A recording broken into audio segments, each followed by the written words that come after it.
नमस्कार, क्राइम तक पर आपका स्वागत है। हमारे साथ special CP special cell SDS Dhariwal साहब जुड़े हैं। सर, बहुत बहुत आपका धन्यवाद क्राइम तक से जुड़ने के लिए। Thank you. सर, आपसे जानना चाहूंगा, एनआईए की एक कार्रवाई हो रही है जिसमें कई क्रिमिनल्स जो हैं उनको उनके खिलाफ अब जो है एक्शन लिया जा रहा है। ये वो क्रिमिनल्स हैं जो दिल्ली के भी इसमें कुछ क्रिमिनल्स रहे हैं जिनके खिलाफ स्पेशल सेल ने भी बहुत अच्छा एफर्ट किया था। कई के खिलाफ कई केसेस भी दर्ज हैं, कई लोगों के खिलाफ मुकदमा भी लगा हुआ है। तो ऐसे में सर, ये जो कार्रवाई एनआईए की हो रही है, अ, इसके अलावा मैं कार्रवाई ये जानना चाहूंगा जो दिल्ली पुलिस की स्पेशल सेल ने आज तक की है, अभी तक की है, इसमें इनके खिलाफ जो एक सॉलिड एक्शन लेना चाहिए था, वो क्या उसमें कुछ कमी रह गई तभी एनआईए को इसमें कूदना पड़ा? देखिए, एनआईए की कार्रवाई पे तो नहीं हम कमेंट कर सकते, लेकिन इसमें ये है कि हमने देखा है कि इंक्रीजिंग जो एक ऑर्गेनाइज्ड गैंग्स का जो नेटवर्क है वो कहीं ना कहीं टेरर से भी जुड़ रहा है। और ऐसे बड़े सारे इंस्टेंसेस देखे गए हैं। इनफैक्ट जो पंजाब पुलिस, जो एक इनका काउंटर इंटेलिजेंस का एक हेडक्वार्टर था, वहां पे भी जो टेरर अटैक, एक रॉकेट फायर हुआ था, वहां पे भी जो क्रिमिनल्स थे जिन्होंने किया, वो एंटी टेरर एक्टिविटी थी बेसिकली। तो वो पहले गैंग्स के साथ थे, लॉरेंस बिश्नोई के सिंडिकेट का पार्ट थे। बाद में उनको cross border elements, Harvinder Rinda वगैरह ने यूज करना शुरू किया। तो ऐसे बड़े सारे हमने देखा है कि बड़े सारे एक्ट ऐसे हैं जहां पे ये जो पहले की बाउंड्री है वो मेल्ट हुई है, और बड़ा सारा इनका कॉमन ग्राउंड है। तो हम यही बोल सकते हैं कि स्पेशल सेल जो है, हमारे भी ये चीज ध्यान में है। हम भी ऑलरेडी, हमारे भी 3 केसेस हैं, 2 में हमने काफी सिग्निफिकेंट उसमें एक्शन हुआ है। और हम भी इस पे जो हमारा मैंडेट है उसके हिसाब से कार्रवाई कर रहे हैं। सर, खासकर अगर मैं बात करना चाहूँ इन क्रिमिनल्स की, कुछ आप ऐसे क्रिमिनल्स बता सकते हैं जो दिल्ली के हिसाब से एक तरह से गैंगस्टर तो है ही, चाहे नीरज भवाना का हम कब से सुनते आ रहे हैं, अब जाकर ये कार्रवाई हो रही है। तो ऐसा एक मैसेज कन्वे हो रहा है कि कहीं ना कहीं बहुत लेट कार्रवाई हुई है। ये अपना गैंग लगातार चला रहे हैं, जेलों से चला रहे हैं, मुकदमे भी दर्ज होते हैं तो भी इनको कोई फर्क नहीं पड़ता। इनका जो नेटवर्क है वो कम होने का नाम नहीं ले रहा है। तो ये कार्रवाई ऑब्वियसली एनआईए अब करेगी, जो भी करेगी, तो कहीं ना कहीं जो एक सॉलिड जो इनके ऊपर एक्शन होना चाहिए, चाहे इनके खिलाफ इनिशियली मकोका लगे, इनको सजा मिले, बहुत जल्दी सजा मिले, तो इसमें कुछ कमियां देखने को लग रही है सर आपको कि ये है कोई इशू? नहीं, स्पेशल सेल ने तो देखो काफी स्ट्रिंजेंट एक्शन लिया है ऑलरेडी। मकोका तो पूरे सिंडिकेट पे, लॉरेंस वाले पे तो लगा हुआ है। और सारे अरेस्टेड हैं, चार्जशीटेड हैं।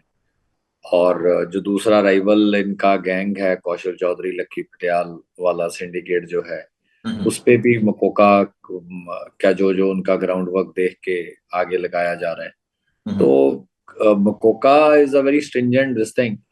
लेकिन आप यूएपीए में तो तभी उसको बुक कर सकते हैं जब कोई ऐसी एक्टिविटी होती है जो कि उसमें क्लासिफाई हो।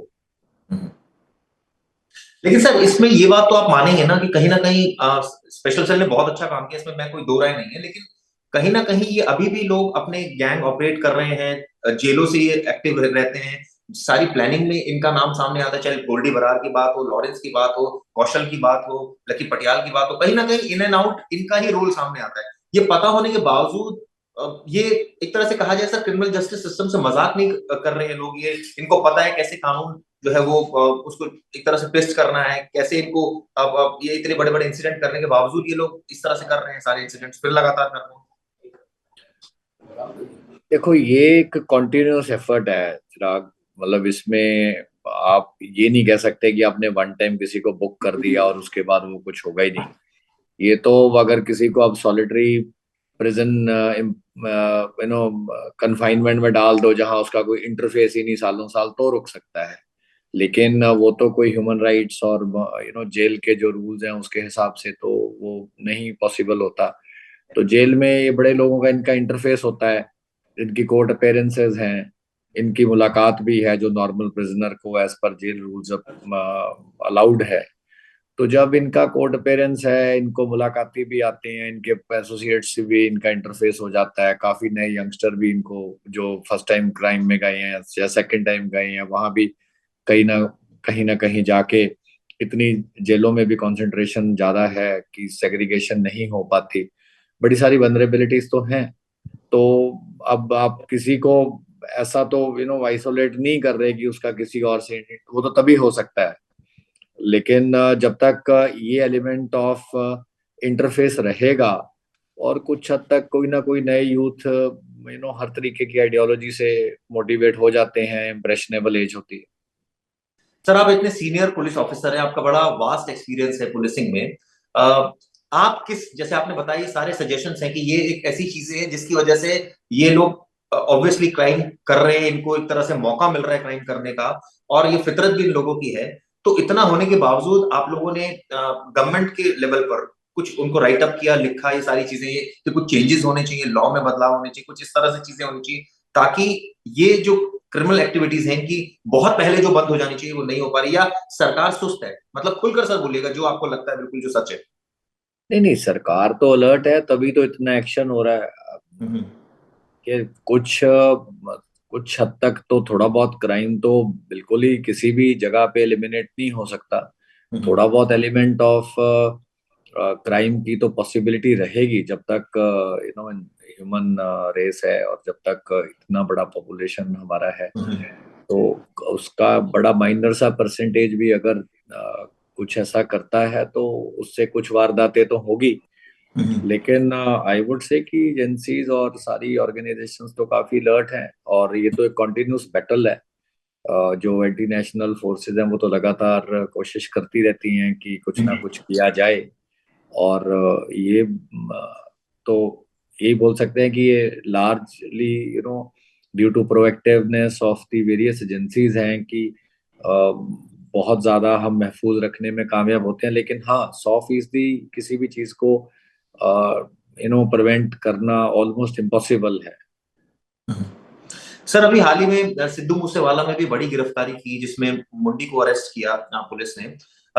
क्या इसमें अभी सर और भी एलिमेंट्स हैं या कुछ और ऐसे क्रिमिनल हैं जो पूछताछ में कुछ सामने आए हैं जिनका अभी इसमें रोल है और आप लोगों के रडार पर है? देखिए, हमने पहले भी कई बार बोला, देखो वो केस तो हमारा ऐसा नहीं था जो हम तफ्तीश कर रहे हैं। हमारा तो मेन टारगेट था कि जो शूटर्स हैं उनको पकड़ें, या मास्टरमाइंड को पकड़ें, या जो कोई मेन लॉजिस्टिक्स वाला है जिसने वेपन दिए, गाड़ियां दी। तो वो हमारी ओर से ऑलमोस्ट कंक्लूडेड एफर्ट है। उस पे हम अभी कोई और एक्टिवली काम सिद्धू वाले पे नहीं कर रहे हैं। सर मैं जैसे आपसे बात कर रहा था सर, काफी आपका वास्ट एक्सपीरियंस, आपने कहा क्राइम कम नहीं हो सकता है, तो सर सभी लोगों को पता है और आपने काफी इसमें स्टडी भी करी है, रिसर्च भी करी है, चाहे साउथ डिस्ट्रिक्ट से लेकर तमाम जो है वो यूनिट्स आपने संभाली है। सरकार की तरफ से जैसे सर ये जो मुलाकाती सिस्टम है, इसमें आपको लगता है सर थोड़ा बहुत बदलाव होना चाहिए? क्योंकि ऐसे हार्डन क्रिमिनल्स जो अगर ये कम्युनिकेट कहीं ना कहीं किसी लेवल पर करेंगे तो ये तो एक्टिविटी लगातार चलती रहेगी। ये एज एन पुलिस ऑफिसर या एज ए डिपार्टमेंट सरकार को कुछ ऐसा कम्युनिकेट किया गया कि इस पे थोड़ा रिस्ट्रिक्शन लगे, कुछ और स्ट्रिक्टनेस बढ़े तो शायद ये परिस्थिति बदले? देखो, अब देखो, हर जो इंडियन लॉ है उसके तहत देखो, हर चाहे वो क्रिमिनल ही है या गैंगस्टर है, उसके कुछ ना कुछ राइट्स तो थोड़े बहुत रहेंगे ही। अ, मैंने आपको ये शुरू में इसीलिए बोला था कि ऐसा तो कोई पॉसिबिलिटी है नहीं कि किसी को सॉलिटरी में डाल दिया और उसका किसी से इंटरफेस ही नहीं है। तो ये तो अ, आप कितना भी चेंज कर लें, ठीक है, किसी को आप अलग से सेल में डाल सकते हो, हाई सिक्योरिटी उसमें डाल सकते हो, वहाँ बड़ी सारी चीजें प्रिवेंट हो सकती हैं। लेकिन फिर भी उनकी कोर्ट अपेयरेंस भी है, वो भी वीडियो कॉन्फ्रेंस से चलो हो सकती है। लेकिन फिर भी थोड़ा बहुत तो कोई ना कोई ऐसा वनरेबिलिटी रह जाती है जिससे थोड़ी बहुत कम्युनिकेशन वो कर पाते हैं।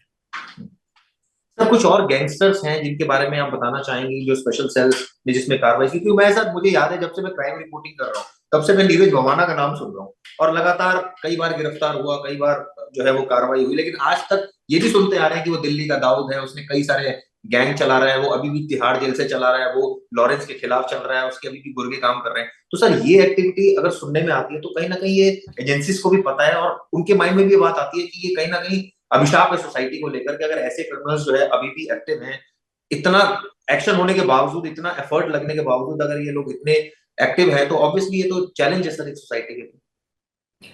नहीं, चैलेंज है, लेकिन फिर भी अगर देखा जाए तो हो सकता है कि अगर एजेंसीज इतनी एक्टिव ना हो तो पता नहीं इसका क्या हाँ। लेवल और क्या प्रपोर्शन हो। तो वो तो तभी वो तो सिचुएशन कभी आती नहीं है ना कि हम देख सकें कि एब्सेंस में तो पता नहीं फिर क्या ही हो जाए, क्योंकि एजेंसीज एक्टिव हैं और लगातार कार्रवाई हो रही है। इसी कारण से इनकी activities by and large checked हैं, लेकिन 100% लेमिनेट नहीं हो पाती, वो मैं मानता हूँ। सर कुछ और ऐसे क्रिमिनल्स जिनको लेकर स्पेशल सेल ने बहुत जो लिस्ट आई है एनआईए जो पैरेलली कार्रवाई कर रहा है, वो स्पेशल सेल ने दी तो सर वो बताना चाहेंगे हमारे दर्शकों को। नहीं, हम अपने लेवल पे चिराग कार्रवाई कर रहे हैं। हमने दोनों जो बेसिकली गैंगस्टर्स में भी ऑलमोस्ट वर्टिकल एक पोलराइजेशन टाइप हुई हुई है। सारों की बड़ी एफिलिएशंस ऑलमोस्ट क्रिस्टलाइज्ड हैं। तो एक साइड ये लॉरेंस बिश्नोई वाला सिंडिकेट है, गोल्डी ब्राड, काला जथेड़ी और इनके साथ गोगी के लड़के हैं। दूसरी साइड नीरज बवाना, नवीन बाली, कौशल चौधरी, टिल्लू ताजपुरिया इनके हैं। और जो कुछ एंटी नेशनल फैक्टर्स हैं उनका, जैसे रिंदा है, इनका तो टारगेट यही रहता है कि ये दोनों साइड को प्ले करते हैं, क्योंकि इनका तो काम है कि कोई भी डिस्टरबेंस करवाई जाए। तो ये एक इंक्रीजिंग चीज सामने आ रही है, तो हमारे मद्देनजर है ये चीज। चलिए sir, thank you so much sir, हमसे बात करने के लिए, अपने वैल्यूएबल सजेशंस देने के लिए, और हमेशा आप क्राइम तक से सर बात करते हैं, इसके लिए once again sir thanks, thanks a lot sir. आप बहुत अच्छे व्यूज सर शेयर करते हैं ताकि दर्शकों को ज्ञान मिलता है सर आपकी बात सुनकर। Thank you so much sir.